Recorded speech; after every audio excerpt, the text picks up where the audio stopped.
Simple सी बात है कि कोई भी मतलब यहाँ पे काम वैसा नहीं किया गया है जो उनको आरजेडी के साथ जाया जाए। कोई वैसा ये नहीं है। आप लोग आए जिस रोड से भी उसका भी हालात देखे हैं जी। 7 साल हुआ है और एक हालात देख लीजिए।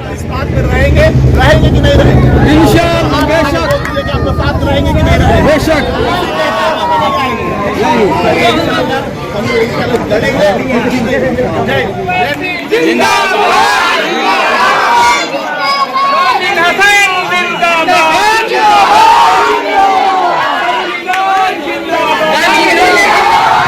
आबादी 14,000 है तो उसको 12,000 वोट मिला तो आज उसको हिस्सेदारी मिल गई सत्ता में। नीतीश कुमार को उसने 45 सीटों पर हराया। अगर जीत नहीं सकता था तो हराने का काम किया, हराया तो उसको सत्ता में हिस्सेदारी मिल गई। तो ये काम करना चाहिए हम लोगों को, इन लोग से सीखना चाहिए। आज मुसलमानों की हालत दलितों से बदतर हो चुकी है। हम खत्म हो चुके हैं, हम जज्बात में कहते हैं, हम कुछ सोचते नहीं है। हमें सोचने का वक्त आ चुका है, हमें हिस्सेदारी लेनी ही होगी।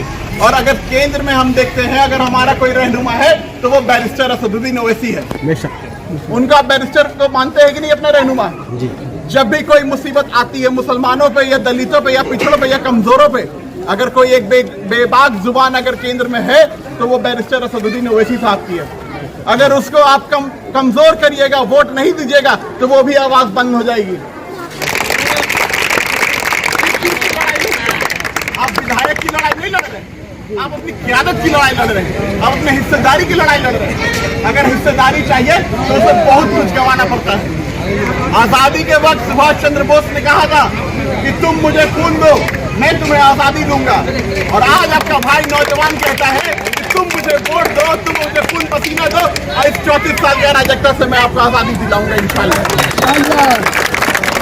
आप मेरे साथ है, आपका साथ अगर मेरे साथ है तो मेरा आपका विश्वास है, मेरा प्रयास है, इंशाल्लाह हम सब मिलकर लिखेंगे बेलागंज का इतिहास।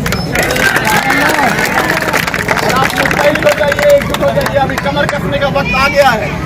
और आप जो लोग आते हैं आपसे वोट मांगने के लिए, उनसे सवाल किया कीजिए। और मैं भी कहता हूँ, मुझसे भी अगर कोई सवाल है तो सवाल कीजिए, मैं उसका जवाब दूंगा आपको। आप लोग से बहुत गुजारिश है कि 13 तारीख को सुबह सवेरे उठिए, किसी बहकावा मत आइए। कोई नहीं देखता है कि आप कहाँ वोट करें, लेकिन आपका अल्लाह देखता है। जमहूरियत में वोट की ताकत है। कौन हक पर है, कौन नाहक पर है, इसका फैसला कर लीजिए आप। और 13 तारीख को सुबह सवेरे उठ करके बटन छाप में जाके बटन दबाइए और इंशाल्लाह बटन दबाइएगा तो खुद को ताकतवर मानिएगा इंशाल्लाह। ये एहसास होगा कि अपने हक को मिल गया है वो, ये एहसास होगा इंशाल्लाह।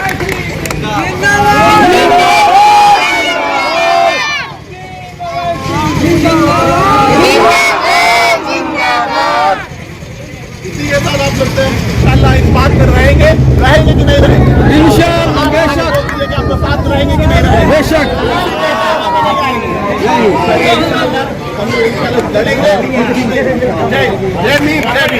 सर, बेलागंज विधानसभा में इस बार आप लोग बदलाव चाह रहे हैं।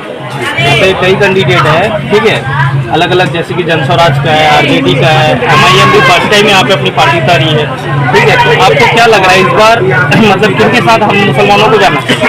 हम मुसलमानों को सबसे बेहतर जाने का रास्ता ही दिख रहा है वो AIMIM का पार्टी है। जो उस पार्टी से सामने हसन भाई बहुत अच्छे दिख रहे हैं वो, हम लोग को मदद करने की भी जरूरत है। सहमत है चाचा आप? हाँ, पतंग के साथ जाने के लिए रेडी हैं आप लोग? जी, हम लोग तैयार हैं। हम लोग रेडी तैयार हैं। तो बेलागंज विधानसभा में इस बार बदलाव होगा ही, आप लोग के साथ होना चाहिए, जरूर होगा। लेकिन आप लोग जो है, जो भी है, मतलब ज्यादातर पतंग के साथ ही जाने के लिए रेडी है ना? जी। बाकी एक कैंडिडेट यहाँ पे कंटिन्यू 35 साल राज के या रहे, तो उनका कुछ ओपिनियन, मतलब उनका अभी तक तो आप लोग या कोई भी उनसे नाराज होने का रीजन? एक ही कैंडिडेट जब 35 साल रह चुका भाई, तो जरूर अच्छा होगा, कुछ तो पॉइंट होगा कि 35 साल राज के अभी फिर से आगे से भी करेगा वैसा कुछ।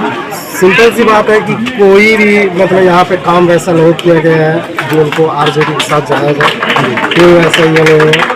आप लोग आए जिस रोड से भी उसका भी हालात देखे हैं जी। 7 साल हुआ है और एक हालात देखे।